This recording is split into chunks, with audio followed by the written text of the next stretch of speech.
My mother-in-law kidnapped my baby in the middle of the night to prove she can parent better than me, and the lack of urgency by my husband is making me want to divorce him. Posted by u/TW5676.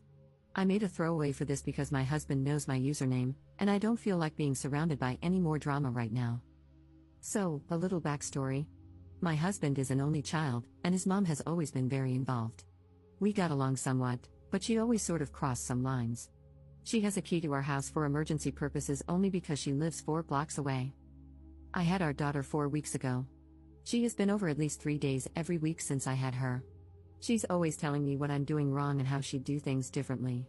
The baby is up every 2 hours at night, and she insists she'd sleep through the night if she could stay at grandma's. I told her I'm not comfortable sending a breastfed baby away overnight at just 4 weeks. This past week, she kept pushing the issue no matter how many times I said no. Last night, we put the baby in her crib. We stopped room sharing because the baby was so loud I couldn't get any sleep whatsoever, so my husband has been getting her when it's time for her to feed. My husband fell asleep early, and I dozed off. I woke up 4 hours later and started to panic because she hadn't made any noise. I was sure she had died of SIDS. I went into her room, and she was gone.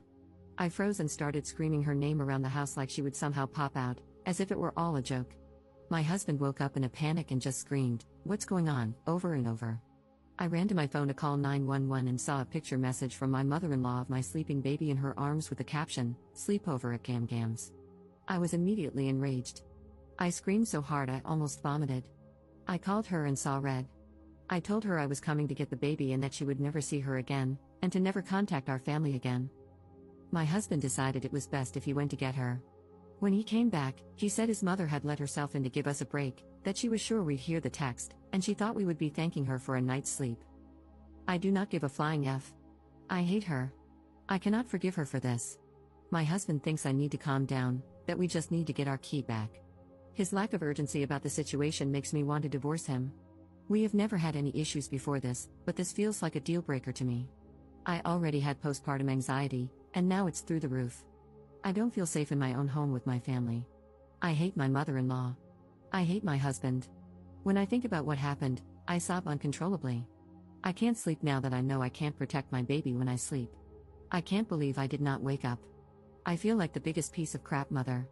If any real danger had come, I would have let my daughter down. Am I overreacting for wanting a divorce or for never wanting to see my mother-in-law again? My husband and mother-in-law think it's my hormones and that I have overreacted. Am I overreacting? I just needed to talk about it with non-involved parties. I have no friends or family for hundreds of miles. Oh, and she also fed her formula while she had her, but that's the least of my worries. It still infuriates me because breastfeeding has been really hard for us. Commenter. I have a 16-month-old, and your story made me sick to my stomach. Here's what I would do. Pack a bag for me and the little one. Go to a trusted family member, friend, shelter, or hotel. Go to the police. Make sure dear husband understands that he either stands by you and your little one, or it's a divorce. She kidnapped your newborn from her crib, when you and he were at your most vulnerable, sleeping at night. If a mother and her infant can no longer feel safe in their own beds, that's the most existential fear you can have. This is sickening. Commenter edit. On the existential fear, deep down, we're still cavemen, driven by a desire to procreate and protect our young. The empty crib embodies the worst fear of a cavewoman coming true. It means the saber-toothed tiger got our baby in the night. The hope for our future, which we created at a huge expense to ourselves and loved, is gone. And of course, what happened with your mother-in-law is not the same as that scenario, but this is the first thing your lizard brain processes the moment you see that empty crib. That feeling is going to stay and may mean you'll never feel secure going to sleep again. This is why it's so important to realize just how serious a breach of trust this is. Update 1 day later. I just wanted to give everyone a quick update. I didn't respond, but I've read every comment, and the support I've received has meant so much to me. I bawled reading them because I finally felt like someone was on my side. I called my mom late last night, and I got a hotel. I refused to tell my husband where I was going but assured him that the baby and I would be safe. My mom is disgusted by what I've been through. She's getting on a plane today to come help me. This entire experience has pushed me to the point where I need therapy, so today my first order of business is getting a therapist set up ASAP. I've decided to be alone for a while, and when I'm ready, I'll go with my husband to see if there's a chance to move past this. Right now, I still don't want to, but I also agree that I'm not in the right place to make life-changing decisions. Either way, I can never move back into that house. I don't know what my plan is beyond the next few days, but I'm just going to take it day by day for now.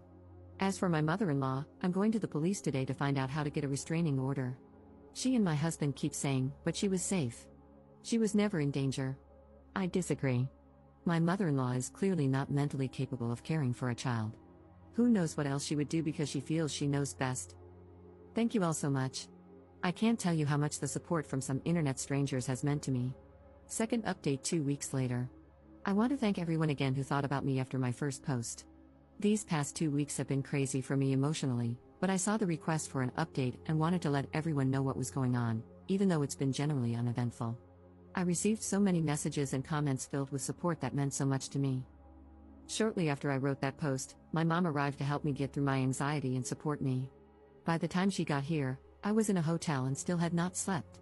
It had been way too long without sleep, and I think the deprivation was making me feel even crazier. She came and sat with me while I slept, and it was the most helpful thing anyone could have done for me. My husband asked to talk, so I agreed to meet with him. He apologized and said he realized I was right, his mom had severely crossed a line. He admitted it was hard for him to accept that his mom did something so wrong, so in his mind, he was telling himself it wasn't that bad, and that if the baby wasn't hurt, then no harm was done. However, he wasn't considering the hurt it caused me and my sense of security. He told me he had changed the locks on the house and would support whatever I wanted to do regarding his mom. He said he was willing to cut off contact for a while but asked that I not press charges. We left it at that for the time being.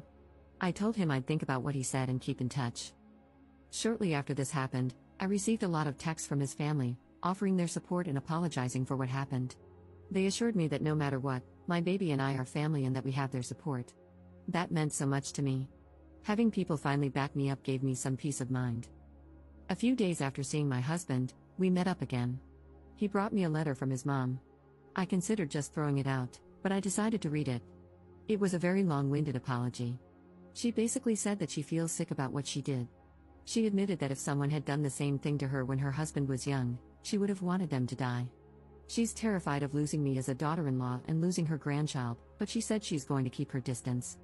She asked me to reach out if and when I am ready. I still haven't reached out to her, and I don't know if I will. I feel like her letter might be genuine, but I don't think I will ever trust her again for obvious reasons. I feel like she sees it as an easier to ask for forgiveness than permission kind of situation. I'm in a difficult place, trying to decide how to assert my authority as a mother without alienating my child from people who love them. I don't want my forgiveness to seem like weakness and, in the end, put my child in more situations like this. I've been getting help with all of this in therapy, which I've started twice a week. Right now, the general guidance I'm receiving from my therapist is to avoid making any big decisions yet, such as divorce, moving long distances, or cutting people off, so I'm taking things day by day. I make sure my husband sees our child every day. We haven't talked about the state of our marriage yet.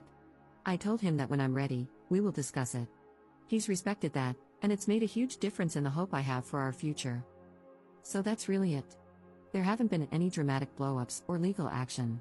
There are still a lot of unanswered questions for me, but this time has been filled with self-discovery and support from many unexpected places, and for that, I'm incredibly grateful. Commenter.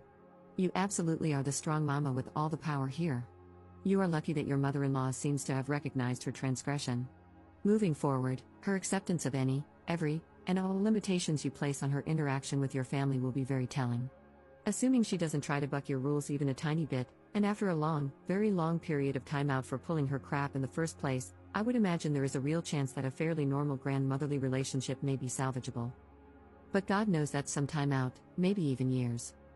Thank goodness you have had so many family members recognize how utterly wrong your mother-in-law's behavior was and that you have so many allies. I know it must feel like the entire world is untrustworthy right now, but with some time, a lot of love, and patience, you and your baby will be right as rain. Your hubs has a lot of groveling to do. Changing the locks was a great first step. I hope he continues to support you in the future rather than bury his head in the sand. It does sound like he is willing to work to get past this. God knows, if anyone ever so much as tried to think about stealing my baby from me, there would be so much hell to pay. My girls are mine, and I will protect them from all comers. My anger spikes hard just trying to empathize with you about the moment you could not find your child. Best wishes and good luck. It sounds like you are doing what you need to do, and that is perfect, and all you can do.